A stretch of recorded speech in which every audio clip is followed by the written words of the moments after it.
नमस्कार, राधे राधे। स्वागत है आप सभी का सुबोध इनफाइनाइट एजुकेशन में। आज का आपका जो लेक्चर है वो है रिवीजन। कौन सा revision? Infection control and safety full syllabus, complete syllabus एक ही लेक्चर में आपको करवाएंगे, वन शॉट में। ठीक है, ये आपके एक ही क्लास में, एक ही वीडियो में कंप्लीट इन्फेक्शन कंट्रोल वो हो जाएगी। ठीक है, रिवीजन क्लासेज है आपकी है। तो स्टार्ट करते हैं हम। बीएससी नर्सिंग थर्ड सेमेस्टर का ये वीडियो है। तो first unit number unit number one की ओर हम बढ़े तो वो है आपके पास HAI, हॉस्पिटल एक्वायर्ड इन्फेक्शन। कौन सी है? हॉस्पिटल एक्वायर्ड इन्फेक्शन है। हॉस्पिटल एक्वायर्ड इन्फेक्शन जिसे अपन नोजोकोमियल इन्फेक्शन भी बोल सकते हैं। तो स्टार्ट करते हैं। फर्स्ट टॉपिक्स आपका आपका हॉस्पिटल एक्वायर्ड इन्फेक्शन। तो हॉस्पिटल एक्वायर्ड इन्फेक्शन क्या होता है? अकॉर्डिंग टू WHO, HAI यानी कि हॉस्पिटल एक्वायर्ड इन्फेक्शन, या इसका एक और नाम है नोजोकोमियल इन्फेक्शन या हॉस्पिटल एसोसिएटेड इन्फेक्शन। ठीक है, इसका तीन नाम हो गए। According to WHO, HAI is an infection acquired in the hospital by patient who was admitted for a reason other than that infection। मतलब ऐसा कहा है कि इसमें कि हॉस्पिटल एक्वायर्ड इन्फेक्शन एक ऐसा इन्फेक्शन है जो कि पेशेंट को होता है। ठीक है, कब कहाँ पे होता है? हॉस्पिटल में। जब पेशेंट हॉस्पिटल में एडमिटेड होता है तब ये पेशेंट को इन्फेक्शन होता है, वो HAI कहलाता है। फिर है reason other than that infection, मतलब कि जिस पहले हॉस्पिटल में कब भर्ती हुआ। भाई पेशेंट है वो हॉस्पिटल में कब गया, क्यों एडमिट हुआ है। मान लीजिए वो गया है आपके पास डायरिया के कारण गया है। ठीक है, लेकिन वो हॉस्पिटल में गया तो हॉस्पिटल में उसको क्या हो जाता है? हॉस्पिटल में उसको दूसरा कोई इन्फेक्शन हो जाता है। ठीक है, कोई भी एनी एनी ऑपरेशन, सॉरी, कोई दूसरा वो हो जाता है। मान लीजिए उसको क्या होगी, VAP हो गया। ठीक है, अभी पढ़ेंगे VAP क्या है, UTI क्या है। कोई भी ब्लड बोर्न डिजीज है, मान लीजिए उसको क्या हो गया, डेंगू हो गया। डायरिया से गया था, डेंगू हो गया। तो जो डेंगू है वो कौन सा हो गया? डेंगू हो गया हॉस्पिटल एक्वायर्ड इन्फेक्शन, HAI। ठीक है, ये हमने देख लिया। आगे हम चलते हैं, क्योंकि यहाँ पे लिख रखा है देखो कि reason other than that infection, मतलब जिस पेशेंट को जो पहले बीमारी थी उसके अलावा अगर कोई दूसरा होता है तो वो होता है hospital acquired infection. This include 48 hours और more after being hospitalised within 30 days after getting discharge. ठीक है, इसमें ऐसा बताया कि कब होता है ये, जब हॉस्पिटल में वो पेशेंट आया है उसके 48 घंटे के अंदर, या फिर डिस्चार्ज हुआ है उसके 30 दिन तक। ठीक है, अभी देखेंगे इसकी कंडीशन, वापस से देखेंगे हम।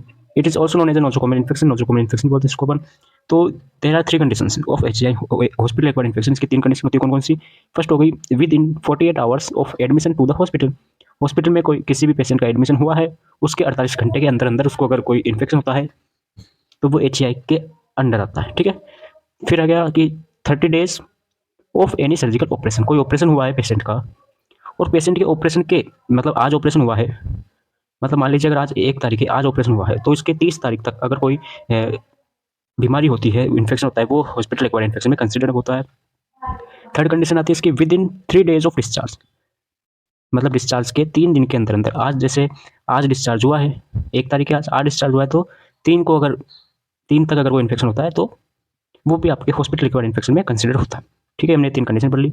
नेक्स्ट क्वेश्चन आता है causes of hospital acquired infection. HAI के क्या क्या कारण होते हैं? तो इसके कारण क्या क्या होते हैं? रिड्यूस इम्यूनिटी, कोई पेशेंट है उसकी इम्यूनिटी रिड्यूस हो, यानी इम्यूनिटी क्या हो, कम हो। इन्वायरमेंटल कंटामिनेशन, जो इन्वायरमेंटल है, इन्वायरमेंटल में कौन कौन से आ गया? इन्वायरमेंटल में आ गया सर एयर आ गया, सरफेस एटसेट्रा, कोई भी है वो अगर कंटामिनेटेड हो। Food food and water contamination. ठीक है, कोई वाटर है वहाँ पे, हॉस्पिटल में भी वाटर सप्लाई होती है, तो वो अगर वो कंटामिनेटेड हो। हॉस्पिटल में भी फूड होता है, फूड मिलता है, तो अगर वो कंटामिनेटेड हो। Antibiotic resistance. एंटीबायोटिक रेजिस्टेंस क्या होता है कि कोई कोई भी एंटीबायोटिक से वो अगर असर नहीं कर रही हो, ठीक है, उसको ट्रीट नहीं कर रही हो बीमारी को, तो वो एंटीबायोटिक रेजिस्टेंस हो जाता है उसमें। क्यों होता है, कैसे होता है, वो हम आगे पढ़ेंगे अभी इसी में। फिर आता है source of nosocomial infection. Nosocomial infection के क्या क्या सोर्स हो सकते हैं, कैसे फैल सकता है एक से दूसरे में? तो फर्स्ट हो गया पीपल। पीपल में कैसे? Patient, staff, visitor. पीपल जैसे पेशेंट हो गए, हम स्टाफ है, स्टाफ से भी, स्टाफ के थ्रू पेशेंट में फैल सकता है। कैसे फैल सकता है, अभी देखो। कोई पेशेंट ए है, कोई पेशेंट बी है। ठीक है, हम है स्टाफ एस।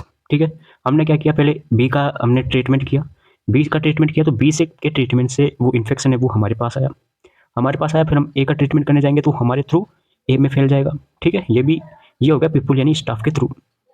दूसरा क्या हो गया, विजिटर्स हो गया। विजिटर्स मतलब कोई उससे मिलने आया है पेशेंट से, तो उसके थ्रू फैल सकता है। ठीक है, देन आ गया ऑब्जेक्ट्स। ऑब्जेक्ट्स में कौन कौन सा आ गया? इक्विपमेंट आ गया, लिनन आ गया। इक्विपमेंट लिनन में जैसे कि स्टेथोस्कोप होता है, मोस्ट कॉमनली हम यूज लेते हैं स्टेथोस्कोप।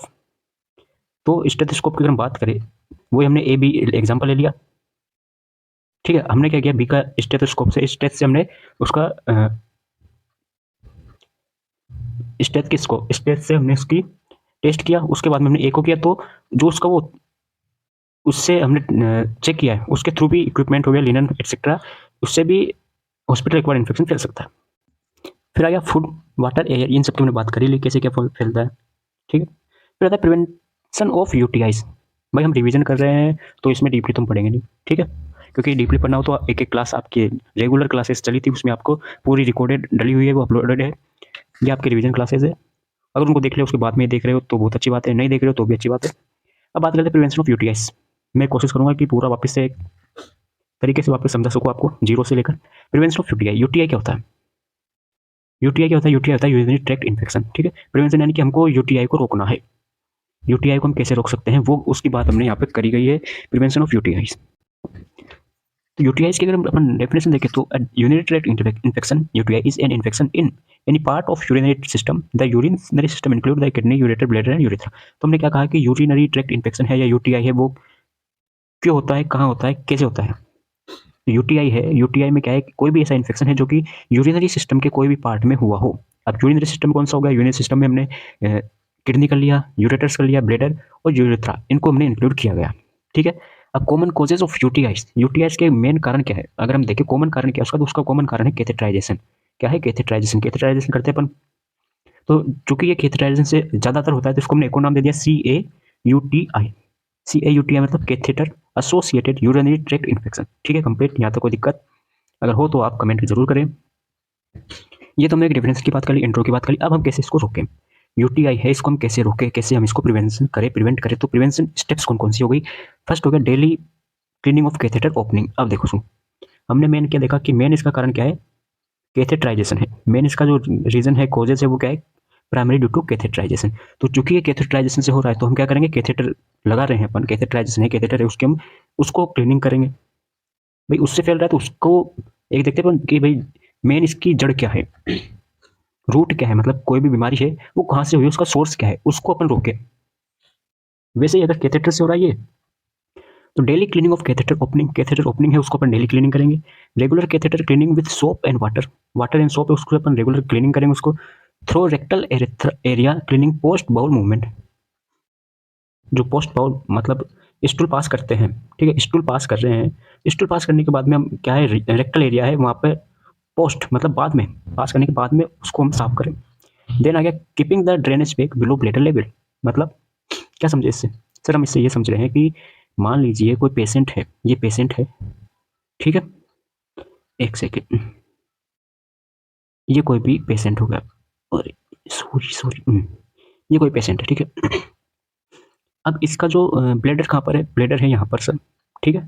तो जो हम ड्रेनेज बैग है, यूरिनरी बैग है, उसको ब्लेडर लेवल से नीचे करें, ठीक है। मतलब ब्लेडर लेवल से यूरिनरी ब्लेडर है उससे नीचे रखना है। क्यों क्यों रखना है इसको नीचे? ग्रेविटी भाई, ग्रेविटी देखी होगी आपने, ठीक है। Regular drainage bag empty every 8 hours और वेन फुल, यानी कि जो ड्रेनेज बैग है या फिर यूरिनरी बैग है जिसमें यूरिन जाता है, यूरिनरी बैग है, उसको पहली बात तो ब्लड लेवल के नीचे रखना है। दूसरी बात, उसको रेगुलर ड्रेनेज बैग को खाली करना है। कब करना है? या तो 8 घंटे में करो खाली, या फिर जो भर जाए, फुल हो जाए तब खाली करो, ठीक है। ये हो गया प्रिवेंशन में स्टेप्स ऑफ यूटीआईज। फिर है प्रिवेंशन ऑफ एसएसआई। अब एसएसआई क्या है? What is SSI? एसएसआई की फुल फॉर्म होती है सर्जिकल साइट इन्फेक्शन, ठीक है। सर्जिकल साइट इन्फेक्शन को अपन एसएसआई बोलते हैं। होता क्यों है ये? It is an infection that occur after surgery in the part of body where surgery to place, मतलब यह है कि कब होता है ये? आफ्टर सर्जरी, सर्जरी के बाद में होता है। कहाँ पर होता है? सर्जरी टू प्लेस, जहाँ पर सर्जरी हुई है, बॉडी के जिस पार्ट पर, बॉडी के जिस पार्ट पर सर्जरी हुई है वहां पर होता है आफ्टर सर्जरी, सर्जरी के बाद में, ठीक है। ऐसे सही बात कर ली। हुआ क्यों है ये? कोजेस क्या है इसका? फैक्टर्स लाइक सर्जिकल टेक्निक हो गया, कोई सर्जिकल टेक्निक हमने गलत यूज कर ली हो, असेप्टिक टेक्निक यूज ना करी हो, ठीक है। कंटामिनेशन हो गया, कोई भी कंटामिनेशन हो, दूषित हो, ठीक है। ऑपरेशन हो गया, ऑपरेशन ड्यूरेशन, ऑपरेशन ड्यूरेशन मतलब कि कोई मान लीजिए कोई ऑपरेशन है 2 घंटे के अंदर होता है वो, लेकिन हमने उसको जल्दी कर के हमने उसको 15 मिनट में सुलझा दिया, 15 मिनट में कर दिया, तो ये ऑपरेशन ड्यूरेशन जल्दी कर दिया, तो वो भी कारण हो सकता है। इन्वायरमेंटल कंडीशन हो गया ये, ठीक है। इन्वायरमेंटल कंडीशन में क्या हो गया? थेरापेटिक कंडीशन आपने पढ़ी होगी, ठीक है। थेरापेटिक कंडीशन मतलब कि लाइटिंग हो गई, एटसेट्रा, वेंटिलेशन हो गया, ये सभी आपके इन्वायरमेंटल कंडीशन में आती है। अब इसको रोके कैसे? देखो, रोके प्रिवेंशन का एक हम जरूरी नहीं है कि आप जो मैं लिखा रहा हूँ वो आप याद करो, रटो उसको, आप अपने हिसाब से भी लिख सकते हो। जैसे कि अब यहाँ पे फैक्टर्स है, हुआ क्यों है, ये कारण देख लिया, तो हम क्या करेंगे, सबसे पहले तो कारण को कम करेंगे। कारण, अब जैसे मान लीजिए यहाँ पर आइए, सर्जिकल टेक्निक, सर्जिकल टेक्निक है, तो हम इसको ऐसे लिख सकते हैं कि use aseptic technique to preventing SSI, लिख सकते हैं अपन। ऑपरेशन ड्यूरेशन, ऑपरेशन ड्यूरेशन में आप अपने हिसाब से लिख सकते हैं कैसे, जैसे कि ऑपरेशन ड्यूरेशन है तो पूरी तरीके से ऑपरेशन ड्यूरेशन है वो टाइम से हो, ज़्यादा जल्दी ना करे, ज़्यादा लेट ना करे, ठीक है, ऐसे अपन खुद के हिसाब से लिख सकते हैं। तो regular cleaning and disinfected operation room, contamination ना हो जिससे, मिनिमल मिनिमम या minimal handling and sterile draping bye operating staff, ठीक है, असेप्टिक टेक्निक हो गया यहाँ पे। Proper surgical attire for all in the surgical theatre, ठीक है, जो भी हमें सर्जिकल अटायर है वो ऑपरेशन थिएटर में वो यूज लेनी है। सर्वेलेंस ऑफ सर्जिकल वुंड्स, जहाँ पर भी सर्वेलेंस क्या होता है, सर्वेलेंस का मतलब होता है निगरानी रखना, एक तरीके से देखभाल करना। आप इसकी हम देखभाल करेंगे, वुंड की देखभाल करेंगे, जैसे कि हाथ हैंड सर्जरी हुई है, हैंड में जो वुंड है, ठीक है, जिसकी सर्जरी करी है, तो उसको हम सर्वेलेंस करेंगे, देखभाल करेंगे उसकी, क्या इसमें चेंजेस आ रहे हैं, क्या नहीं आ रहे हैं, वो अगर कोई कॉम्प्लिकेशन है वो तो हम आगे सर्जन है उनको दिखाएंगे। फिर बात आती है अपने पास प्रिवेंशन ऑफ वीएई। वीएई क्या होता है? वीएई होता है सर वेंटिलेटर एसोसिएटेड इवेंट, ठीक है, वेंटिलेटर एसोसिएटेड इवेंट। इसका एक और एग्जांपल है वीएपी, वेंटिलेटर एसोसिएटेड निमोनिया, ठीक है, एग्जांपल हो गया इसका, रेस्पिरेटरी सिस्टम से रिलेटेड है ये। डेफिनेशन की अगर बात करें, mechanical ventilation like is mechanical ventilation is life saving therapy. भाई मैकेनिकल वेंटिलेशन है, वेंटिलेटर का नाम आप सभी ने सुना है, बोलते हैं यार वो पेशेंट है वो वेंटिलेटर पर है, नाम सभी ने सुना रखा है। तो जो वेंटिलेटर है वो एक लाइफ सेविंग थेरेपी होती है। जब कोई पेशेंट है वो सीरियस होता है, सीरियस क्रिटिकल कंडीशन में होता है, मतलब कि उसके, तो लाइफ सेविंग थेरेपी है वेंटिलेटर, उस पर उस पेशेंट को ट्रीट किया जाता है। Patient with critical illness and respiratory failure and the complication arise due to improper use of MV is known as ventilator associated events।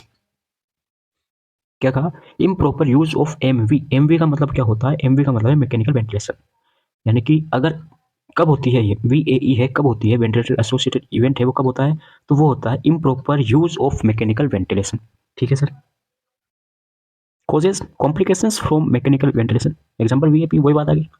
अब इसको पर रोके कैसे, प्रिवेंटिंग कैसे करें? तो adequate disinfection of ventilator components, avoiding routine tubing changes, avoiding routine tubing change, बार बार ट्यूबिंग चेंज करते हैं उसको अपन अवॉइड करेंगे। Head up patient positioning, patient का हेड है वो थोड़ा अपन ऊपर रखेंगे, ठीक है, मतलब कि कुछ ऐसे, बेड को हम ऐसे करेंगे, ठीक है ना, ये हो गया।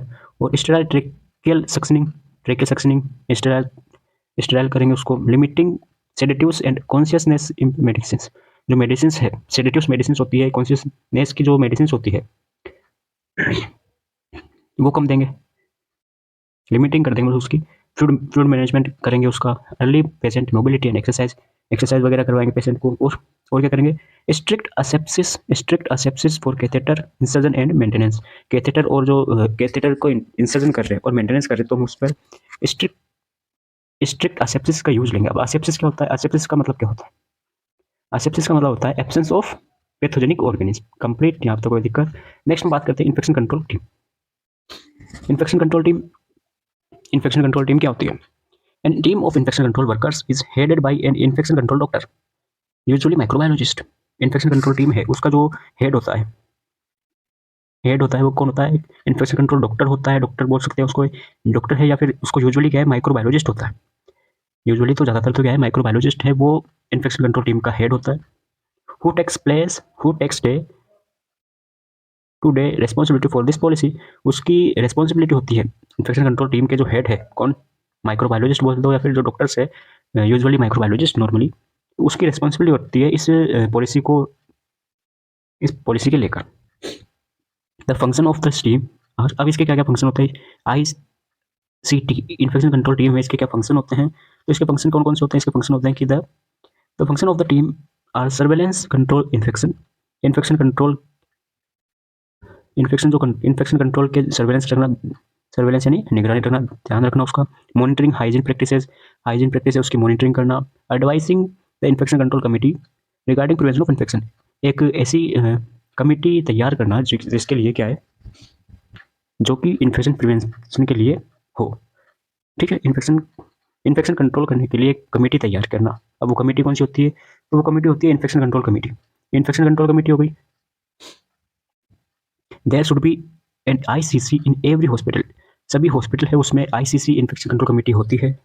The staff of this committee include medical microbiologist as a chairman, chairman के तौर पर मेडिकल माइक्रोबायोलॉजिस्ट इसमें शामिल होता है। एक फिजिशियन, एक सर्जन, एक्सेट्रा, इसकी बहुत सारी कमिटीज़ के मेंबर्स होते हैं। रोल क्या होता है आईसीसी इन्फेक्शन कंट्रोल कमेटी, उसके रोल क्या होती है, क्या करता है ये, तो development of infection control policies, अलग अलग पॉलिसीज तैयार करता है, डेवलप करता है, जिससे कि इन्फेक्शन कंट्रोल रह सके, इन्फेक्शन प्रिवेंट कर सके। नेक्स्ट हो गया surveillance and monitoring of HI, hospital acquired infection है उसकी मॉनिटरिंग करना, उस पर निगरानी रखना। एजुकेशन एंड ट्रेनिंग, स्टाफ वगैरह है उसको ट्रेनिंग देना, एजुकेट करना कि ऐसे अपन करेंगे तो इन्फेक्शन कंट्रोल रहेगा। आउटब्रेक मैनेजमेंट, क्वालिटी इंप्रूवमेंट करेंगे क्वालिटी में, जिससे इन्फेक्शन कंट्रोल हो सके, रिड्यूस हो सके, इन्फेक्शन प्रिवेंट हो सके।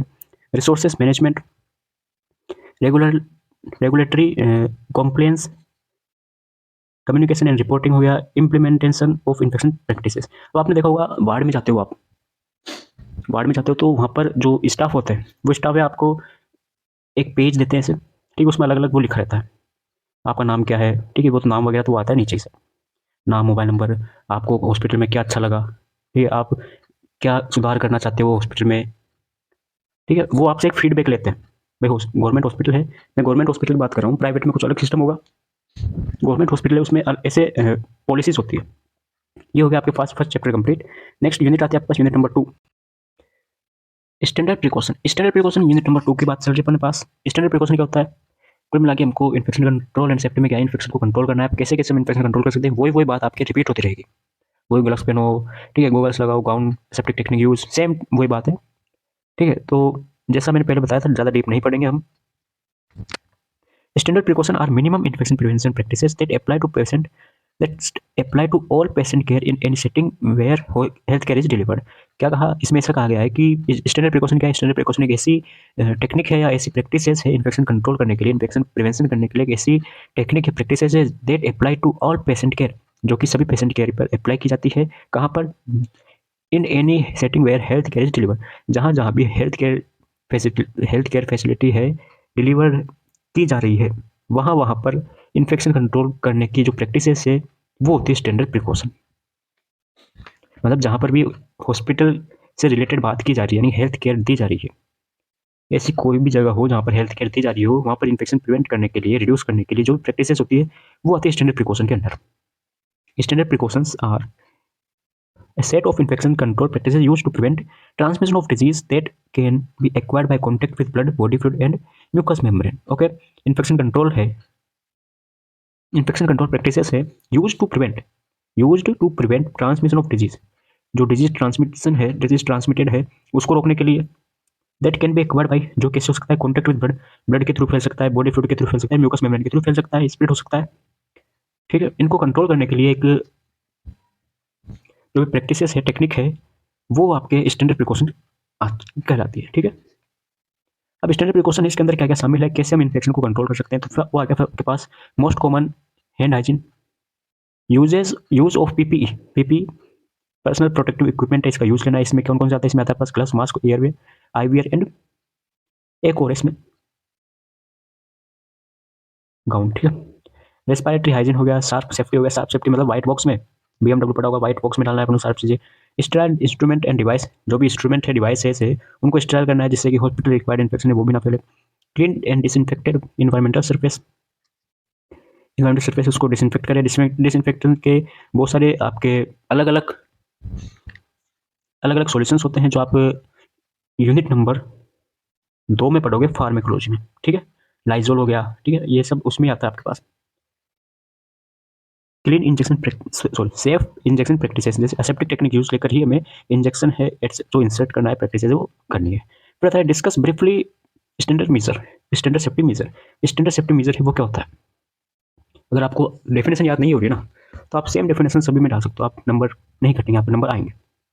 वही देखो, इसमें वही बात आ गई, standard safety measure means technique used to control the infection, reduce the number of micro organism and it helps to prevention the micro organism in the hospital. ठीक है, वही बात आ गई, हॉस्पिटल में भाई हमें माइक्रो ऑर्गेनिज्म को नंबर है वो रिड्यूस करने हैं, यानी वही आगे डिसइंफेक्शन वाली बात हो गई, डिसइंफेक्शन हो गया, नंबर इन जो माइक्रो ऑर्गेनिज्म है उनके नंबर रिड्यूस करने हैं, और क्या करना है, इन्फेक्शन को कंट्रोल करना है। जो भी टेक्निक कंट्रोल करने के लिए जो टेक्निक यूज करते हैं वो आते हैं आपके पास स्टडी सेफ्टी मेजर के अंदर।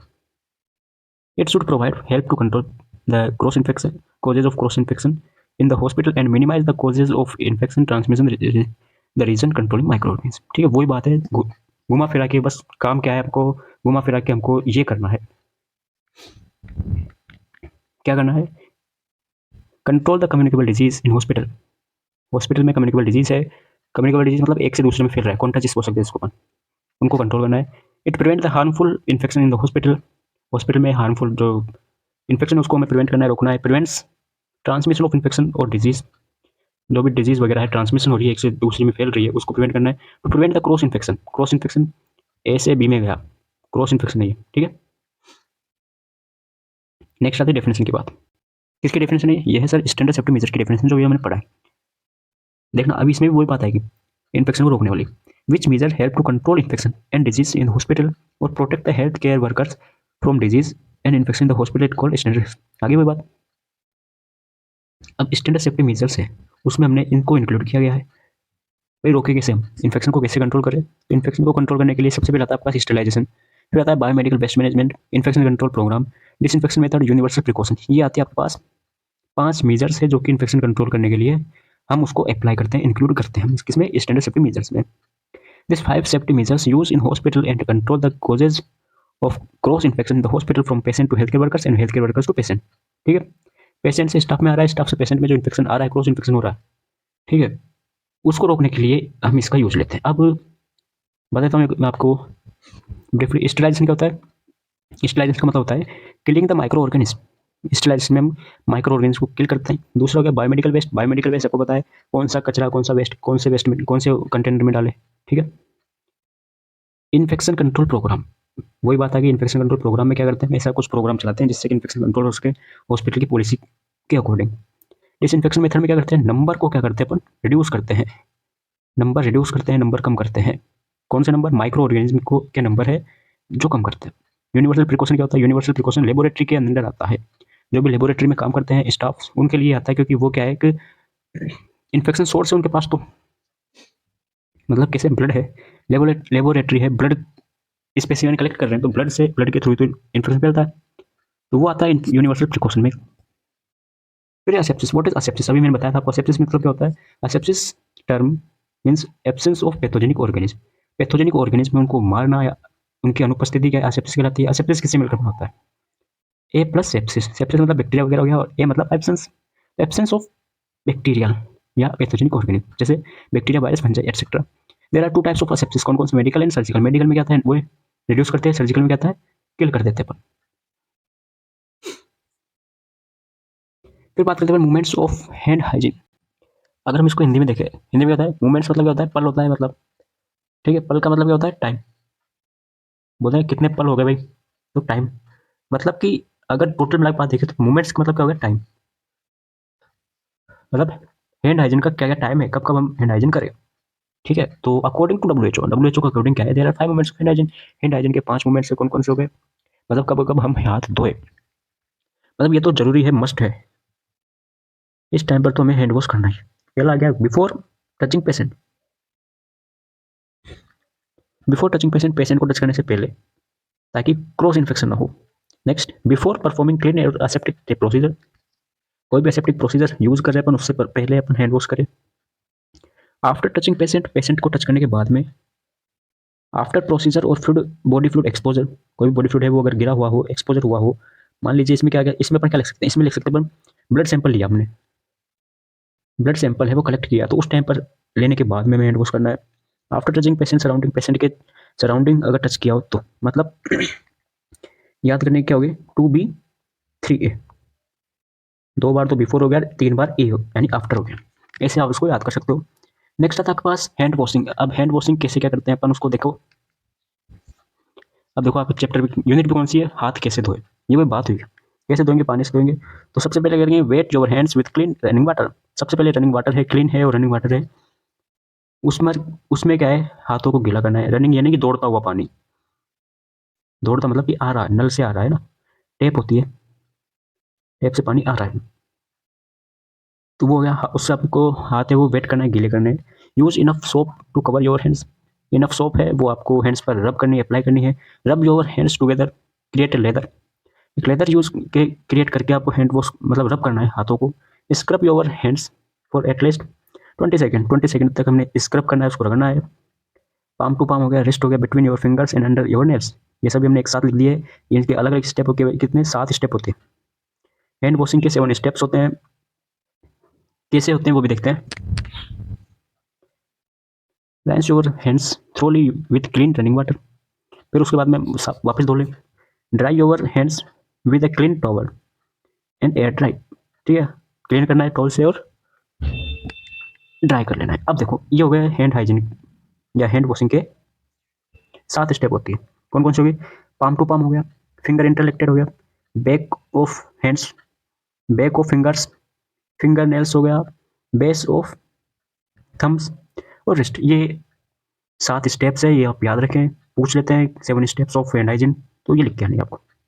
अब देखो, if soap and water are not available, अगर पानी और साबुन अवेलेबल नहीं है, उपलब्ध नहीं है, use alcohol based hand sanitizer that is at least 60% alcohol. मतलब अगर आपके पास पानी और वाटर उपलब्ध नहीं है तो आप एल्कोहल बेस्ड सैनिटाइजर का यूज कर सकते हैं। उसमें कम से कम 60% तो एल्कोहल होना चाहिए। वैसे तो 70% होता है, लेकिन मिनिमम की बात करें, पर मिनिमम 60% एल्कोहल तो उसमें होना ही चाहिए। अब हैंड वॉशिंग की बात करें तो नॉर्मल वाटर एंड सोप से अगर हैंड वॉशिंग करें, वाटर एंड सोप से करें तो वो होता है आपके पास 40 to 60 सेकेंड। और अगर हैंड सैनिटाइजर हो गया, हैंड रबिंग हो गया, एल्कोहल पेस्ट हो गया, एल्कोहल बेस्ड हैंड हाइजीन यानी एल्कोहल बेस्ड हो गया, वो 20 से 30 सेकेंड, 20 to 30 सेकेंड उसका टाइम होता है। इसका ये टाइम हो गया। Average time usually adopted by health care workers.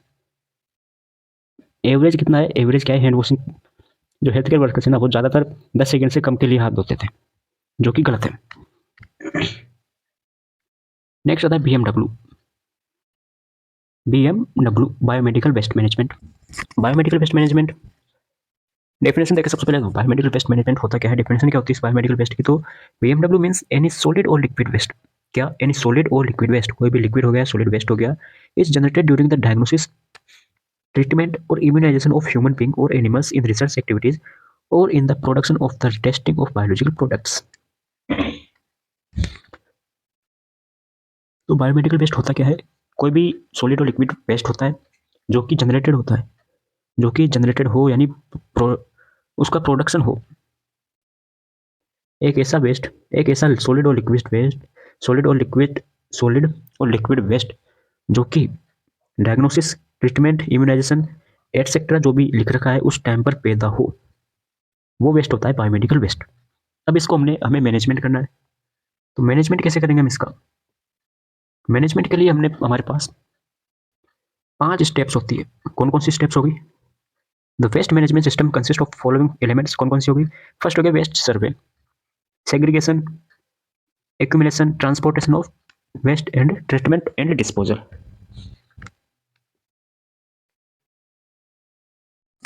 पहले हो गया वेस्ट सर्वे। वेस्ट सर्वे में क्या करते हैं? वेस्ट सर्वे में जहां जहां पर भी वेस्ट जनरेटेड हुआ है, मतलब ऐसी ऐसी जगह, ऐसे जगह है जहां पर वेस्ट जनरेटेड हो रहा है, पॉइंट ऑफ जनरेशन जिसे बोल सकते हैं, पॉइंट ऑफ जनरेशन, जहां पर भी वेस्ट का जनरेटेड हुआ है, जहां जहां वेस्ट हो सकता है, उसका हमें डिटर्मिनेशन करना है, निर्धारण करना है कि कहाँ कहाँ पर वेस्ट हो सकता है। वो हो गया वेस्ट सर्वे में। कहाँ कहाँ पर हो सकता है? तो गवर्नमेंट हॉस्पिटल हो गया, क्लिनिक्स हो गया, फिजिशियन क्लिनिक्स हो गया, डेंटिस्ट क्लिनिक हो गया, मोर्चरीज हो गया, इम्यूनाइजेशन प्रोग्राम जहाँ पर होते हैं, लेबोरेटरीज हो गई, एटसेट्रा, वैक्सीनेशन सेंटर हो गया, रिसर्च सेंटर हो गया, वो सभी आते हैं आपके पास वेस्ट सर्वे में। देन आता है segregation of waste. Segregation of waste क्या होता है? सेग्रीगेशन ऑफ वेस्ट होता है ये, मतलब कि आपको कौन सा अलग अलग करना है, different kinds of waste in the different kind of containers. अलग अलग कंटेनर्स में आपको अलग अलग वेस्ट है वो आपको डालना है। ये आता है सेग्रीगेशन, तो वो भी हम देख लेते हैं इसमें सेग्रीगेशन में क्या होता है। जैसे आ गया येलो, येलो कैटेगरी वेस्ट आ गया। येलो कैटेगरी वेस्ट है, उसमें कौन कौन से अपने डालने चाहिए। जैसे इसको ऐसे याद रखो, क्या बोलते हैं इसको, पीला, हिंदी में पीला बोलते हैं।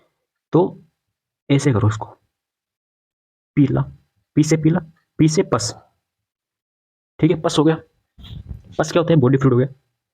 बॉडी फ्लूइड हो गया, मतलब कि बॉडी फ्लूइड से जो भी विद बॉडी फ्लूइड कोई भी हो गया, जैसे कॉटन हो गया, कॉटन पे अगर बॉडी फ्लूइड है तो वो इसमें आ गया। ब्लड है, ब्लड से लिनन वगैरह है सनी हुई है, सोइल्ड आ गया ना, सोइल्ड वेस्ट वो आ गया पीले में। ऑर्गन आ गया, बॉडी ऑर्गन आ गया, टिश्यू आ गया, वो सभी आपके किस में आएगा, येलो कैटेगरी वेस्ट में आता है। नेक्स्ट है आपके पास, ये आ गया, ब्लड आ गया, बॉडी फ्लूइड, कंटामिनेटेड लिनन आ गया, mattress, feeding, routine gown, mask, microbiology, biotechnology, ये सभी वेस्ट किस में आते हैं, येलो में आते हैं। नेक्स्ट है रेड, रेड में क्या क्या आते हैं, रेड में आता है प्लास्टिक्स। कौन सी प्लास्टिक, डिस्पोजेबल प्लास्टिक होती है, वो आपके रेड में आती है। अब डिस्पोजेबल प्लास्टिक में कौन कौन सी होगी प्लास्टिक्स, ट्यूबिंग होगी, बोटल्स हो गया, ठीक है, आईवी सेट वगैरह हो गए, आईवी सेट हो गया, ब्लड ब्लड से बीटी सेट बोलते हैं इसको, बीटी सेट हो गया, कैथेटर्स हो गए, यूरिनरी बैग हो गया, needle, gloves, needle less syringe, normal syringe डालनी है आपको निडल हटाकर, अगर निडल हो उसमें तो वो आते हैं आपके पास वाइट में। ये आ गया। व्हाइट कैटेगरी में क्या क्या आता है, व्हाइट कैटेगरी में आता है discarded and contaminated waste, sharp, needle, sharp जो भी चीज़ें हैं वो सभी आएगी आपके पास वाइट कैटेगरी में। निडल हो गया, सिरिंज फिक्स्ड निडल हो गया, स्कैल्पल हो गया, ब्लेड हो गया, any other sharp items that can cause cuts and punctures, ठीक है। भाई यहाँ तो कोई दिक्कत हो तो आप बताइए। फिर आता है ब्लू, ब्लू में क्या डाले, ब्लू में आती है आपके पास एम्पुल एंड वाइल्स होती है, वाइल्स हो गया, एम्पुल्स हो गई, वो सभी ब्लू में आती है। एक होता है metallic body implants, metallic body implants कौन सा होता है, ये होता है, ये ना ये, इसमें आगे जैसे रोड आ गई, प्लेट्स, प्लेट आ गई, स्क्रू, जो भी ऑपरेशन के टाइम पर, जैसे ये बोन है, बोन को हील करने के लिए, बोन फ्रैक्चर हो गई है, उसको हील करने के लिए हमने क्या इसको टच किया है, तो वो मेटेलिक बॉडी इम्प्लांट्स हो गई। ओके, फिर आपके पास नेक्स्ट आता है एक्यूमुलेशन एंड स्टोरेज। एक्यूमुलेशन का मतलब क्या होता है, एक्यूमुलेशन का मतलब होता है temporary holding of small quantities of waste, यानी कि जो स्मॉल क्वांटिटीज हैं, स्मॉल क्वांटिटीज ऑफ वेस्ट, वो भी कहाँ पर, टेम्पररी होल्डिंग, टेम्पररी होल्डिंग वो था एक्यूमुलेशन। स्टोरेज में अगर हम देखें तो storage long holding of large quantities, just opposite to accumulation. Storage में क्या हो गया, लार्ज क्वांटिटीज हो गया, और large quantity of waste for, और इसमें temporary holding of waste, small waste, ठीक है,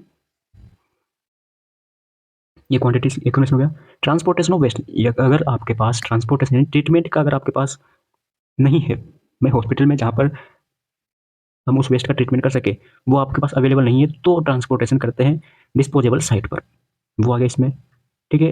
ट्रांसपोर्टेशन कर दिया, ट्रांसपोर्टेशन के बाद में करेंगे ट्रीटमेंट। ट्रीटमेंट के आपके पास कुछ स्टेप्स होती है, इंसिनरेशन यानी कि पूरी तरीके से जला देंगे, ऑटोक्लेव, ऑटोक्लेव पढ़ेंगे, उसकी कंडीशन होती है 121 डिग्री सेल्सियस होता है, और 15 LBHG उसका वो प्रेशर होता है। हाइड्रोक्लेव, ऑटोक्लेव एंड हाइड्रोक्लेव दोनों सेम होते हैं, लेकिन जो ऑटोक्लेव है इसमें शार्प आइटम्स का ट्रीटमेंट नहीं कर सकते, हाइड्रोक्लेव में शार्प का कर सकते हैं। माइक्रोवेव सबको पता है। लैंडफिल मतलब कि लैंड डिस्पोजल हो सकते हैं, जमीन में आप उसको गाड़ दो, ठीक है, जमीन में डाल दो उसको, ये हो गया इंसिनरेशन। इंसिनरेशन मतलब भस्म कर दो, पूरी तरीके से जला दो, ओके। ये होता है आपके पास BMW कंप्लीट। अब इसको, अब एक क्वेश्चन और बन सकता है आपके पास कि role of nurse in BMW में रोल के नर्स के क्या क्या रोल हो सकते हैं, तो वही रोल हो गया कि भाई शार्प चीज़ें हैं, शार्प को जल्दी से इमीडिएट डिस्पोज करो, उसको ट्रीटमेंट करो, वो सभी आपके पास इसमें आते हैं। कुल मिला के आपको क्या करना है, कुल मिला के सर हमको ये करना है कि ट्रीटमेंट करना है, अलग अलग जगह पर इन्फेक्शन कंट्रोल करने के लिए हम कुछ भी कर सकते हैं, इन्फेक्शन कंट्रोल करना है एक तरीके से नर्स को, बस ये आता है सभी में रोल। कैसा भी रोल आ जाए नर्स का, उसमें हमें क्या है कि इन्फेक्शन कंट्रोल करना है। इन्फेक्शन कंट्रोल करने के लिए हमें क्या भी करें, कुछ भी करें, ग्लव्स पहने, मास्क लगाए, है ना, वो सब आता है रोल में। नेक्स्ट अपन बात करते हैं disinfection and sterilisation. Disinfection and sterilisation, तो डिसइंफेक्शन क्या होता है, जैसा भी बताया मैंने आपको, reduce number of micro organism, ठीक है। हमें इन्फेक्शन कंट्रोल करने के लिए दो टेक्निक आपके पास अवेलेबल है। एक हो गया डिसइंफेक्शन, एक हो गया स्टरलाइजेशन। तो स्टरलाइजेशन और डिसइंफेक्शन की अगर हम बात करें, दोनों इन्फेक्शन कंट्रोल एंड प्रिवेंशन करता है। डिसइंफेक्शन में क्या होता है, रिड्यूस होता है नंबर, माइक्रो ऑर्गेनिज्म है उनके नंबर रिड्यूस होते हैं। जबकि स्टरलाइजेशन में क्या होता है, स्टरलाइजेशन में किल मार देते हैं उसको डायरेक्टली, ठीक है, उसको सारे जो माइक्रो ऑर्गेनिज्म है उसको अपन किल कर देते हैं स्टरलाइजेशन में। तो और डिसइंफेक्शन में क्या करते हैं, डिसइंफेक्शन में हम उसको नंबर को रिड्यूस करते हैं, ठीक है। Okay sir. फिर आता है आपके पास स्टरलाइजेशन के मेथड्स, अलग अलग इसके मेथड होते हैं, अलग अलग इसके मेथड्स है। सबसे पहले आता है आपके पास स्टरलाइजेशन का फिजिकल मेथड्स। इसके 3 मेथड होते हैं, physical and mechanical, PCM, physics chemistry math. Physical, chemical and mechanical. Physical method पढ़ने वाले हैं, केमिकल भी पढ़ेंगे, मैकेनिकल हम नहीं पढ़ेंगे। क्यों? क्योंकि इसमें ऐसा कुछ खास है नहीं। मैकेनिकल में केवल आपको नाम याद रख लो आप, 2 नाम है इसके, 2-3। एक तो कैसे अपन उसको करते हैं, फिल्ट्रेशन के थ्रू कर देते हैं अपन, मेम्ब्रेन हो गया, कैंडल हो गई, इसके थ्रू हम मैकेनिकल में स्टरलाइजेशन कर सकते हैं। पहला पढ़ते हैं अपन फिजिकल एजेंट्स। फिजिकल एजेंट्स में sunlight, drawing, filtration, radiation, heat, ये इसके मेथड है। जो हीट है इसके 2 गए, dry heat and moisture heat. Dry heat है, ड्राई हीट में ये होता है, मॉइस्चर हीट में ये होता है। यूजुअली अगर हम बात करें तो ड्राई हीट में टेम्परेचर ज़्यादा होता है कंपेयर देन मॉइस्चर हीट में। मॉइस्चर हीट में टेम्परेचर वो कम होता है, 100 से कम होता है, 100 से ज़्यादा और 100 से कम। इसका एक एक्सेप्शन है ऑटोक्लेव, स्टीम में आता है ऑटोक्लेव, ठीक है। इसके अलावा सारे क्या है, 100 से कम होते हैं। बात करते हैं अपन सनलाइट की, तो समझ लेता हूँ जल्दी जल्दी। होता क्या है सनलाइट, सनलाइट की अगर हम बात करें, सनलाइट में क्या होता है, सनलाइट में बैक्टीरिया की जो सेल है, 80% बैक्टीरिया की सेल वाटर से मिलकर बनी होती है। तो वाटर है तो वाटर से मिलकर बनी है, ठीक है। तो वाटर है क्यों, क्योंकि मॉइस्चर है, मॉइस्चर नमी है, वो बैक्टीरिया की ग्रोथ में एक इंपॉर्टेंट एसेंशियल पार्ट होता है, मॉइस्चर फैक्टर्स होता है। तो होता क्या है, जो टाइफाइड बेसिलाई बैक्टीरिया है उसको हम सनलाइट में रखें, उसको हम सफ़ेद कपड़े में बांध कर 2 घंटे के लिए, 2 घंटे के लिए अगर हम उसको सनलाइट में रखें, ठीक है, क्या कहा, जो टाइफाइड बेसिलाई बैक्टीरिया है उसको सफ़ेद कपड़े में 2 घंटे तक धूप में रखे तो वो मर जाता है, किल हो जाता है। ये हो गया ड्राइंग। ड्राई की बात करें तो वही 80% ये बैक्टीरिया वाटर से मिलकर बना होता है। डिलेटेरियस इफेक्ट्स, डिलेटेरियस मतलब कि हार्मफुल इफेक्ट होता है बैक्टीरिया पर। स्पोर्स आर अनफेक्टेड, ड्राइंग से क्या होता है, स्पोर्स अफेक्टेड नहीं होते, स्पोर अनफेक्टेड रहते हैं। ये ड्राइंग क्या है, अनरिलिएबल है, मतलब कि विश्वसनीय नहीं है, ये ट्रस्ट लेस मेथड है। ड्राइंग एक ट्रस्ट लेस मेथड है क्योंकि ज़्यादा चांसेस है नहीं इसके कि भाई बैक्टीरिया किल होंगे ही। रेडिएशन, रेडिएशन में क्या होगा, हमने 2 टाइप की रेडिएशन होगी, आयोनाइजिंग एंड नॉन आयोनाइजिंग। ये स्टरलाइजेशन के लिए 2 मेथड होते हैं, 2 रेडिएशन है इसकी। फिल्ट्रेशन, फिल्ट्रेशन की बात करें तो फिल्ट्रेशन में जैसे ये आर ओ नाम सुना है, आर की फुल फॉर्म होती है रिवर्स ऑस्मोसिस, ठीक है। तो इसमें भी आपके फिल्ट्रेशन का ही काम होता है। फिल्ट्रेशन हम फ्लूइड, लिक्विड सब्सटेंस हो गया, फ्लूइड हो गया, जैसे शुगर, यूरिया एंजाइम है, इनको स्टरलाइज करने के लिए हम फिल्ट्रेशन टेक्निक है उसका यूज लेते हैं। अब इसमें जो डिपेंड्स किसके ऊपर होता है, पोर साइज हो गया, पोर साइज की पोर साइज पर डिपेंड्स होता है। ये जो पोर साइज है यानी जो छेद है, टेक्निक में फिल्ट्रेशन के लिए पोर होते हैं, फिर जो टेक्निक है इसमें इसमें छोटे छोटे पोर्स होते हैं, उनकी साइज या डायमीटर की बात करें तो वो होती है 0.75 mm से कम होनी चाहिए, is not less than the pore size of filter is not less than 0.75, यानी कि इससे कम नहीं होनी चाहिए, 0.75 से कम नहीं होनी चाहिए, ठीक है। इट रिटेन बैक्टीरिया, ये क्या करता है, जो फिल्ट्रेशन है, फिल्ट्रेशन में बैक्टीरिया तो बच जाते हैं लेकिन वायरस है वो चले जाते हैं। क्यों? क्योंकि वायरस की जो साइज या शेप है वो कम होता है। फिर आगे हीट, हीट में हमने देख लिया 2 टाइप की हीट होती है, dry heat and moisture heat. पहले बात करते हैं ड्राई हीट की, फिर करते हैं मॉइस्चर हीट। ड्राई हीट क्या होती है, ड्राई हीट में पहले आता है रेड हीटर। तो रेड हीट में क्या होता है, रेड हीट में और फ्लेमिंग और रेड हीट दोनों सेम है, सिमिलर है, लेकिन जो रेड हीट में हम क्या करते हैं, जब तक कि जो इक्विपमेंट है जिसको अपन क्या है, जब तक कि जो आइटम्स है जिसको हम स्टरलाइज कर रहे हैं वो लाल ना हो जाए, ये देखो जैसे ये है, जब तक ये रेड ना हो जाए इसको फ्लेमिंग में या फिर जो आग है, फायर है, फ्लेम है, इसमें रखना है टिल जब तक कि ये रेड ना हो जाए, ठीक है। ये तो हो गया रेड हीट, इसलिए इसका नाम क्या रख दिया रेड, क्योंकि जब तक ये रेड ना हो तब तक हम इसको फ्लेम में रखते हैं, होल्ड करके रखते हैं। जबकि फ्लेमिंग जो टेक्निक है, फ्लेमिंग में हम इसको लंबे टाइम तक नहीं रख सकते, नहीं रखते, 3 से 4 बार हम इसको लेके जाते हैं फिर हटा देते हैं। लेके गए फिर हटा दिया, लेके गए फिर हटा दिया, लेके गए फिर हटा दिया, लेके गए फिर हटा दिया, ठीक है। ऐसे लंबे 3 से 4 बार हम इसको करते हैं, दोनों सिमिलर होते हैं। इंसिनरेशन आपने पढ़ लिया, इंसिनरेशन क्या होता है? इंसिनरेशन मतलब कि जला देना, कोई भी चीज़ है उसको हम जला देते हैं, जैसे स्टूल हो गया, स्पुटम हो गया, सोइल्ड ट्रेस हो गई, जो कोई काम की है नहीं अब तो हम उसको जला देंगे, ठीक है। हॉट एयर ऑन एक 160 डिग्री, सॉरी 160 डिग्री सेल्सियस का इस टेम्परेचर पे इसको होल्ड करते हैं अपन। अगेन 100 डिग्री से ज़्यादा टेम्परेचर हो गया, ठीक है, 160 डिग्री तक हम इसको 1 घंटे तक होल्ड रखते हैं, ठीक है। Is use to mostly sterilize glassware, forceps, scissor, scalpel, इन सबको हम स्टलाइज करने के लिए हॉट एयर ओवन का यूज लेते हैं, जो कि 160 डिग्री टेम्परेचर पर 1 घंटे तक हम इसको होल्ड करके रखते हैं। ओके, ठीक है। हॉट एयर ओवन में क्या होता है? हॉट एयर ओवन में एक फैन है, वो फिट होता है, ये एक डिब्बा टाइप होता है, ठीक है। नॉर्मल भाषा में बताऊँ तो एक ऐसा डिब्बा होता है, इसमें एक फैन टाइप भी अटैच रहता है, इसमें एक फैन। नेक्स्ट आता है आपके पास वैक्सीन बाथ। वैक्सीन बाथ अब आ गई आपके पास कौन सी? मोस्ट हीट, एमएच बोल सकते हैं, मोस्ट हीट की बात करें अपन। वैक्सीन बाथ क्या होता है? वैक्सीन बाथ में क्या करते हैं अपन? वैक्सीन बाथ है, वैक्सीन बाथ में हम 60 डिग्री तो टेम्परेचर होता है, 1 घंटे तक हम इसको रखते हैं, ओके। जिसमें bacterial vaccine are sterilize by special water bath called vaccine bath at 60 degree Celsius for 1 hour which kill most vegetative bacteria, ठीक है। इसमें बहुत सारे बैक्टीरिया है वेजिटेटिव से, वो खत्म हो जाते हैं, किल हो जाते हैं। पास्चुराइजेशन की बात करें, पास्चुराइजेशन का मतलब मिल्क, दूध है, दूध को आप गर्म करते हो, वो एक क्या है? पास्चुराइजेशन मेथड है, पास्चुराइजेशन मेथड है। जैसे आपने पास्चुराइजेशन मेथड में क्या होता है? हीटेड एंड कूल्ड, दूध को आपने क्या किया? मिल्क है, मिल्क को आपने गर्म किया, फिर ठंडा कर दिया तुरंत, फिर गर्म किया, फिर ठंडा कर दिया, तो ये एक कूल हीट, कूल होगा। Use to milk, use for milk in which heated and cooled immediately, ठंडा करना, गर्म करना, ठंडा करना, गर्म करना, ये आप जो आप कर रहे हो वो होता है पास्चुराइजेशन। फिर आ गया बॉइलिंग। बॉइलिंग में क्या करते हैं अपन? बोलते हैं ना उबालना, ठीक है।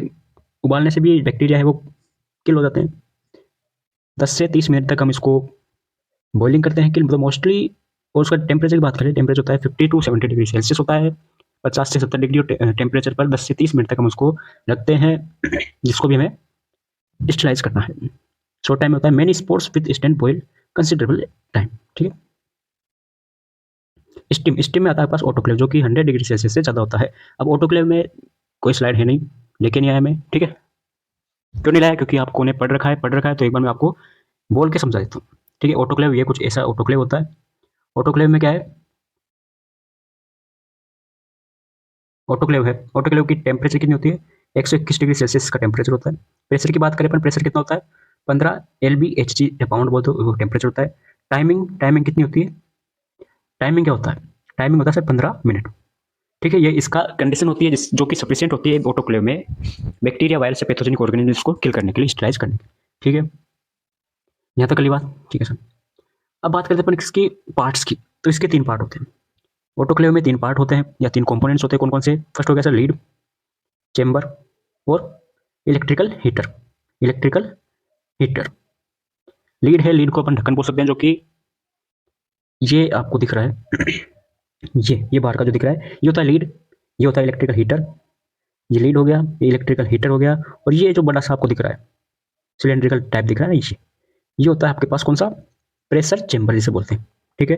अब इसकी प्रोसीजर की अगर हम बात करें, प्रोसीजर मतलब होता क्या है इसमें? सबसे पहले हम क्या है, इस प्रेशर चेंबर में पानी भर देते हैं। प्रेशर चेंबर में पानी भरा, पानी भरने के बाद हम इस क्या है कि इक्विपमेंट है वो सब रख देंगे। इक्विपमेंट रखने के बाद में इलेक्ट्रिकल हीटर है उसको चालू कर देंगे, स्विच ऑन कर देंगे, इलेक्ट्रिकल हीटर को चालू कर देंगे, जो कि स्टीम जैकेट है, जैकेट से जुड़ा होता है। जैकेट क्या होता है? जैकेट जहाँ पर पानी भरते हैं अपन ऑटोक्लेव में, जिसमें पानी भरा जाता है, वो होता है स्टोरेज होता है, वो होता है प्रेशर चेंबर, ठीक है। ये प्रेशर चेंबर है, सॉरी क्या, जैकेट, जैकेट हो गया। ये हीटर होता है, ये जुड़ा होता है, ठीक है। अब होता क्या है, जो हीटर है, हीटर से जो जैकेट जुड़ा है, तो वो पानी को, वाटर है, वाटर को किसमें? स्टीम में चेंज कर देता है। स्टीम में चेंज करने के बाद में स्टीम हो गई, फिर ये पूरी प्रोसीजर होती है, इससे स्टरलाइज हो जाता है। फिर बाद में इसको निकाल देंगे। लीड में, लीड में क्या होता है? सभी सेफ्टी, सेफ्टी गेज हो गया, प्रेशर गेज हो गया, प्रेशर जिस जो सेट करते हैं अपन उसको, वो सभी उसमें लगे हुए होते हैं, किसमें? लीड में, ओके। और बताइए, और सर बात ये आ गई, ये देखो इसकी पूरी ये डायग्रामेटिक आ गया। फिर सुनो एक बात और है, टाइप्स की अगर बात करें, ऑटोक्लेव के टाइप्स, ऑटोक्लेव के टाइप 3 टाइप के होते हैं। कौन कौन से? Positive pressure displacement, negative pressure displacement, और एक होता है ग्रेविटी, ग्रेविटी डिस्प्लेसमेंट। तो ग्रेविटी डिस्प्लेसमेंट है, उसको 2 टाइप में कर दिया, वर्टिकल एंड हॉरिजॉन्टल। तो ये वर्टिकल एंड हॉरिजॉन्टल हो गया। ओके, यहाँ तो कोई दिक्कत नहीं है। नेक्स्ट आपके पास आता है केमिकल एजेंट्स। केमिकल एजेंट में सबसे पहले आता है आपके पास एल्कोहल्स। एल्कोहल्स में क्या है, एल्कोहल में अलग अलग इसके एल्कोहल के, जैसे फर्स्ट हो गया एथाइल एथिल एल्कोहल, इसको एथेनॉल बोलते हैं अपन। आइसोप्रोपाइल एल्कोहल हो गया, ये बार बार आप इसको यूज ले सकते हो, मोस्ट फ्रिक्वेंटली यूज होता है ये, ठीक है, कॉमनली यूज ये होता है। They are use mainly as skin antiseptic. Skin antiseptic में होता है, इसकी जो परसेंटेज है वो कितनी होती है, 60 to 70% इन वाटर। वाटर में 60 to 70% है, वो हम एल्कोहल का यूज करके आप ये सोल्यूशन बना देते हैं, ठीक है। फिर आता है aldehydes. Aldehydes most common used aldehyde use in disinfectants. Disinfection में ज़्यादा हम इसको यूज लेते हैं एल्डिहाइड को। जो एल्डिहाइड है वो एक्वस और गैसेस दोनों मीडियम में रहता है, यानी कि लिक्विड या फ्लूइड में भी होता है और गैस में भी होता है, ठीक है। ग्लूटर एल्डिहाइड, ग्लूटर एल्डिहाइड नाम सुना ही होगा। ग्लूटर एल्डिहाइड है वो is use to sterilize plastic ET tubes. Glutaraldehyde का यूज कब कहाँ करते हैं अपन, प्लास्टिक स्टलाइज में, प्लास्टिक ईटी ट्यूब है, फेस मास्क है, इनको स्टलाइज करने के लिए ग्लूटर एल्डिहाइड का यूज करते हैं। फिर हो गया डाइस। डाई क्या होती है, dye are reagents. Two groups of dyes, aniline dyes and acridine dye, ठीक है। तो डाइस होती है जो कि extensively as skin and wound antiseptic. Extensively यानी कि स्किन हो गया और वुंड हो गया, यानी कि जो बाहर से एक्सटर्नली यूज करते हैं इसको एंटीसेप्टिक के रूप में। एग्जाम्पल हो गया कौन सा, मेल्चेट ग्रीन हो गया, क्रिस्टल वायलेट हो गया। दोनों का नाम आपने किसमें सुना है, एसिड फास्ट टेस्ट में सुना है, ठीक है। इंपॉर्टेंट है, एसिड फास्ट टेस्ट भी याद कर ले, माइक्रोबायोलॉजी में है। क्यों करते हैं उसको यूज, ट्यूबरकुलोसिस बैक्टीरिया को स्टेन करने के लिए। फिर आता है गैसेस। गैसेस है, गैसेस में मोस्ट कॉमनली गैसेस जो यूज में ली जाती है वो एक तो फॉर्मेल्डिहाइड गैस हो गया, क्योंकि इथाइलिन ऑक्साइड, जिसको ETO ऐसे भी लिखा होता है, इथाइलिन ऑक्साइड के। This is employed for fumigation. Fumigation in operation theatre, operation या ओटी है, ओटी में क्या करते हैं, इन गैसेस का फ्यूमिगेशन कर देते हैं। फ्यूमिगेट कर दिया, फ्यूमिगेट करने के बाद में उसको 48 घंटे तक उस डोर को बंद रखना है, उसको खोलना नहीं है। जिस कमरे में जहां पर भी हमने इसका फ्यूमिगेशन किया है उसको 48 घंटे तक हमें बंद रखना है, उसके बाद में हम उसको गेट को खोलेंगे। कैसे बनाई जाती है, ये होता है फॉर्मेलिन। फॉर्मेलिन में KMnO4 ऐड करने से ये फॉर्मेल्डिहाइड का निर्माण होता है, जनरेट हो जाता है, फॉर्मेशन हो जाता है। फिर आ गया हेलोजेंस। हेलोजेंस आपने नाम सुना होगा, क्लोरीन, क्लोरीन एंड आयोडीन, दोनों का नाम सुन रखा है। क्लोरीन ज़्यादातर जो पानी है, पानी को साफ करने के लिए, स्विमिंग पूल्स हो गया, स्विमिंग पूल्स हो गए, इन सबको, और वाटर सप्लाई इनको साफ करने के लिए, क्लीन करने के लिए, डिसइंफेक्टेंट करने के लिए क्लोरीन का यूज लेते हैं अपन। क्लोरीन कंपाउंड्स इनका यूज लेते हैं। क्लोरीन के कंपाउंड कौन कौन से हो गए, ब्लीचिंग हो गया, ब्लीचिंग पाउडर हो गया, सोडियम हाइपोक्लोराइड हो गया, इनका यूज अपन लेते हैं। इसके अलावा एक आयोडीन भी होता है। आयोडीन है वो भी हेलोजन में कंसिडर होता है, हेलोजन में के अंदर आता है। आयोडीन है, आपने नाम सुना होगा, पोविडोन आयोडीन। पोविडोन आयोडीन तो वो भी एक डिसइंफेक्शन का डिसइंफेक्टेंट है, स्किन डिसइंफेक्टेंट। बिटाडिन इसका अनदर एग्जांपल हो गया, ठीक है। फिर बात करते हैं किसकी, next, principle of specimen collection. Specimen collection, कोई भी सैंपल है उसको हम कलेक्ट कैसे करें, उसके प्रिंसिपल क्या क्या होते हैं, तो वो आपके स्पेसिमेन कलेक्शन ऑफ प्रिंसिपल है। तो collected specimen before giving antibiotics, हम कैसे भी कोई भी सैंपल है वो कलेक्ट कैसे करें। अब कौन कौन से स्पेसिमेन कलेक्शन हो सकते हैं, पहले उसकी बात कर लेते हैं टाइप्स की। तो टाइप्स में आ गया सबसे पहले स्किन स्पेसिमेन आ गया, रेस्पिरेटरी ट्रैक्ट इन्फेक्शन होता है उसमें स्पेसिमेन होता है। GIT स्पेसिमेन हो गया, यूटीआई यूरिनरी ट्रैक्ट स्पेसिमेन हो गया, जेनिटोयूरिनरी इन्फेक्शन हो गया, CSF का हो गया, ब्लड सीरम हो गया, प्लूरल स्पेसिमेन, स्पुटम बोलते हैं जिसको अपन, स्पुटम हो गया, आई हो गया, वुंड और ईयर, इन सब के स्पेसिमेन, ये अलग अलग टाइप के स्पेसिमेन होते हैं, स्पेसिमेन कलेक्शन होते हैं, अलग अलग सैंपल होते हैं जिसको अपन कलेक्ट करते हैं। कैसे कलेक्ट करते हैं इसको, इसको कलेक्ट करने के लिए हमारे पास एक स्टिक्स होती है। अब मान लीजिए ईयर है, ईयर को कैसे कलेक्ट करोगे, क्या सिरिंज से कलेक्ट करोगे, कैसे करोगे। इसके लिए हमारे पास एक स्टिक होती है। स्टिक में क्या होता है, जो ऊपर का जो पार्ट होता है, यहाँ पर एक स्वब, ये स्वब होता है, ठीक है। ये एक की ऐसी स्टिक होती है जिसको पकड़कर हम क्या है कि जहाँ पर जैसे वुंड है तो वुंड को कलेक्ट करना है, वुंड के स्पेसिमेन को कलेक्ट करना है, तो वहाँ पर हम जाएंगे और इसको यहाँ पर कलेक्ट कर लेंगे। जैसे वुंड को कलेक्ट किया हमने, उसको टच किया वुंड पर टच करने के बाद में यहाँ पर जैसे उसका कुछ पार्टिकल्स आ जाएंगे, पार्टिकल्स आए उसको हम ले जाएंगे लेबोरेटरी में, फिर आपसे अपन उसको टेस्ट कर लेंगे, ओके। तो अब इसके क्या क्या प्रिंसिपल्स होते हैं। स्पेसिमेन के प्रिंसिपल्स की बात करें हम, तो पहले आ गया आपके पास collected specimen before giving antibiotics.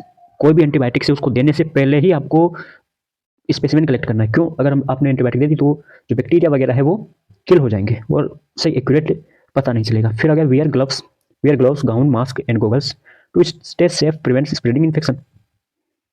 मान लीजिए ब्लड सैंपल ले रहे हो तो सिरिंज या निडल है वो आपकी प्रिक हो गई निडल, तो वो इन्फेक्शन है वो आपके भी आ सकता है। तो इसलिए ये आपको पीपी का ध्यान रखना है, पर्सनल प्रोटेक्टिव इक्विपमेंट का। उसके बाद में अगर हम बात करें, give patient clear instruction for safe sample collection. Patient को इंस्ट्रक्ट दे देना है कि भाई सेफ सैंपल कलेक्शन के लिए prefer collecting specimen from clean area, reduce contamination. Blood sample ले रहे हो, ब्लड सैंपल लेने से पहले आप क्या है, स्किन को क्लियर करोगे, क्लीन करोगे। किससे करोगे? 70% आइसोप्रोपाइल एल्कोहल से करेंगे, ठीक है। Collect the right amount of sample, not too much not too little. Specimen है, जो सैंपल है वो आपको लिमिटेड रखना है, ना तो आपको ज़्यादा लेना है ना आपको कम रखना है, एक लिमिट रेंज में लेना है, ठीक है। यानी कि आपको चाहिए 20 ml, आप ले रहे हो 5 ml, ठीक है। या फिर 20 ml चाहिए, आप ले रहे हो 50 ml, तो ज़्यादा भी नहीं लेना है और ना ही कम लेना है। फिर आगे लेबल्स। जो भी स्पेसिमेन है, स्पेसिमेन आपने स्पेसिमेन या सैंपल है जिसमें आपने रखा, कंटेनर में रखा, उस पर आप पूरी डॉक्यूमेंटेशन करोगे, यानी कि पेशेंट इन्फॉर्मेशन लिखोगे, सोर्स डेट, इस टाइम स्पेसिमेन कब लिया है, कौन से टाइम पर लिया है, सब आप उसको पर लेबल कर दोगे। Fill out slip with patient history, antibiotic details. Slip पर आपने पेशेंट की हिस्ट्री, एंटीबायोटिक्स क्या क्या दी है, वो सभी आप उस पर लिखोगे, फिल कर दोगे। Send specimen to the lab quickly. Laboratory में जितना जल्दी हो सके, एज सुन एज पॉसिबल आप उसको भेजना है। Use leak proof containers in sealed bag for safe transportation. क्या समझे? ये समझे कि ये नहीं कि जिस कंटेनर में आप लेके जा रहे हो वो पैक ही ना हो। मान लीजिए इसमें आप लेके जा रहे हो और वो नीचे से फट रहा हो, तो वो निकल जाएगा स्पेसिमेन। ये है कि लीक प्रूफ कंटेनर में लेके जाना है। Refrigerate some specimen at 4 degree Celsius if immediately transport is not possible, keep other at room temperature. अगर स्पेसिमेन से टाइम पर नहीं पहुंच रहा है तो उसको आप रेफ्रिजरेट कर सकते हो 4 डिग्री सेल्सियस पर, ठीक है। नेक्स्ट आपके पास आता है antibiotic stewardship program, ASP. ASP क्या होता है? एएसपी एंटीबायोटिक स्टेवर्डशिप प्रोग्राम क्या होता है? एएसपी एएसपी एक एजुकेशनल प्रोग्राम होता है जिसका उद्देश्य क्या है, एम क्या है उसका? उसका एम है कि improving the prescription and antibiotics, क्या? Prescription prescription and of antibiotics among physician and patient, ठीक है सर। हुआ क्या है कि हमें एक एंटीबायोटिक स्टेवर्डशिप प्रोग्राम है, ये एक ऐसा प्रोग्राम है, एक एजुकेशनल प्रोग्राम है जिसका उद्देश्य क्या है? जिसका उद्देश्य है कि जो भी फिजिशियन है वो एंटीबायोटिक्स लिख रहा है, वो एक इम्प्रूव हो, जो भी प्रिस्क्राइब कर रहा है उसको इम्प्रूव करना, और पेशेंट एंटीबायोटिक्स ले रहा है, अमंग टेक कोई पेशेंट ले रहा है तो उसको इम्प्रूव करना, ये इसका उद्देश्य है। क्यों? टू ऐसा क्यों करना?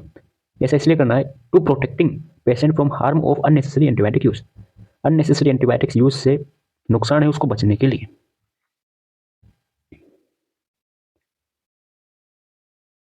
एंटी माइक्रोबियल रेजिस्टेंस, एएमआर, ये क्या है? AMR is when microorganisms like bacteria, virus, fungi, and parasites change over time and become resistant to medications. कब हुआ क्या? AMR क्या है? AMR का मतलब ये है कि हम जो भी उसको दवाई दे रहे हैं, पेशेंट को मेडिसिन दे रहे हैं, तो जो मेडिसिन है वो माइक्रो ऑर्गेनिज्म को किल नहीं कर रही। क्यों नहीं कर रही? क्योंकि माइक्रो ऑर्गेनिज्म है, उन्होंने रेजिस्टेंस प्राप्त कर लिया है, उन्होंने अडोप्ट कर लिया है रेजिस्टेंस। वो होता है उस मेडिसिन के अगेंस्ट उसने रेजिस्टेंस प्राप्त कर लिया है। कैसे किया? वो है चेंजेस। कैसे चेंजेस हुआ? वो चेंज हुआ है जेनेटिक्सली, जिसे अपन बोल सकते हैं म्यूटेशन। म्यूटेशन कर लिया उसने, उत्परिवर्तन, ठीक है। This make it harder to treat infection and increase the risk of spread disease. इससे क्या होगा?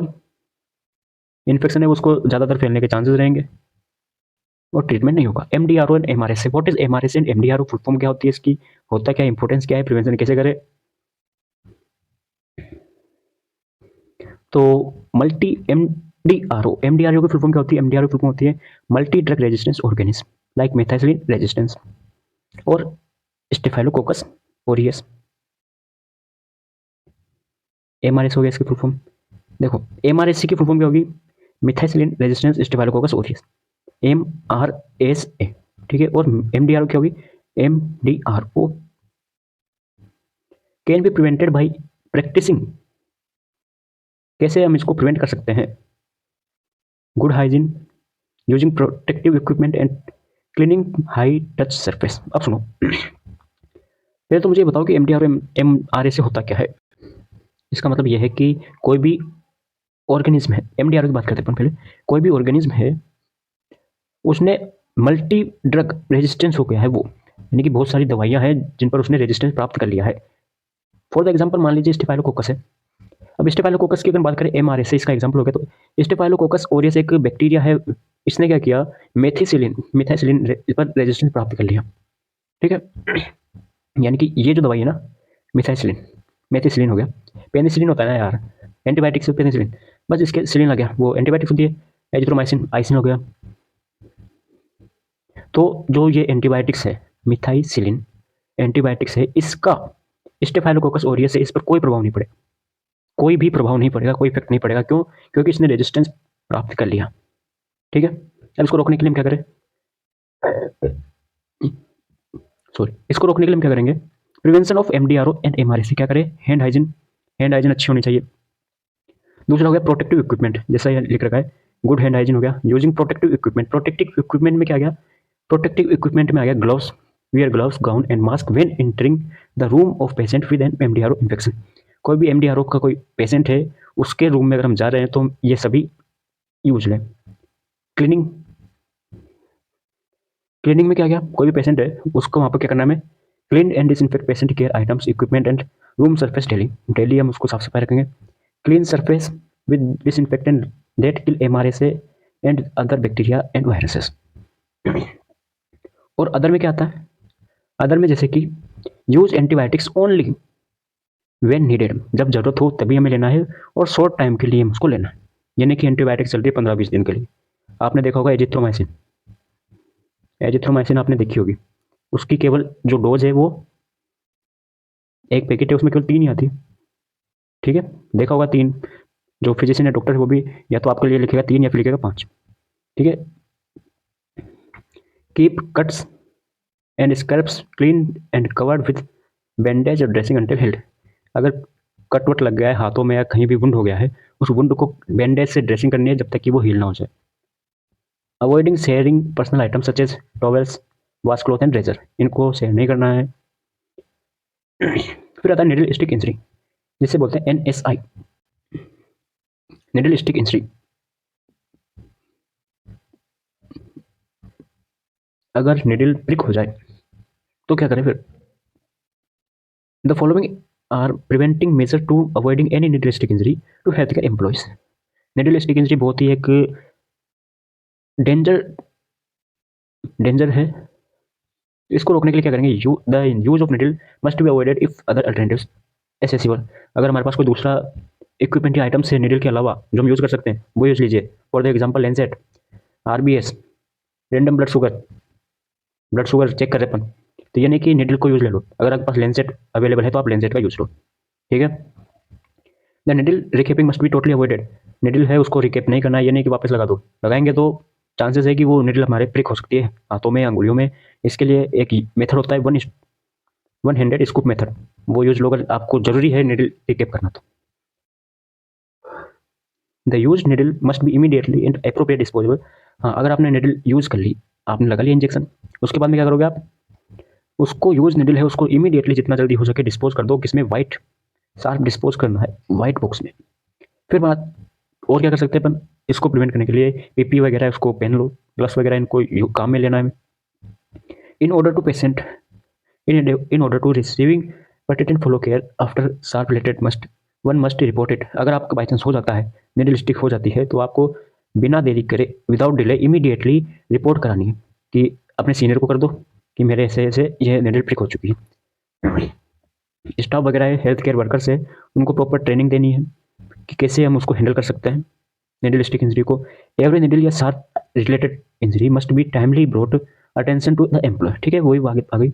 अब मान लीजिए निडल स्टिक इंजरी है वो हो जाती है, हो गई निडल स्टिक इंजरी, हमारे प्रिक हो गई, क्या करें फिर, करना कुछ नहीं है, हमें क्या करना है, निडल स्टिक इंजरी में हो जाती है तो क्या क्या करना है, the following must be the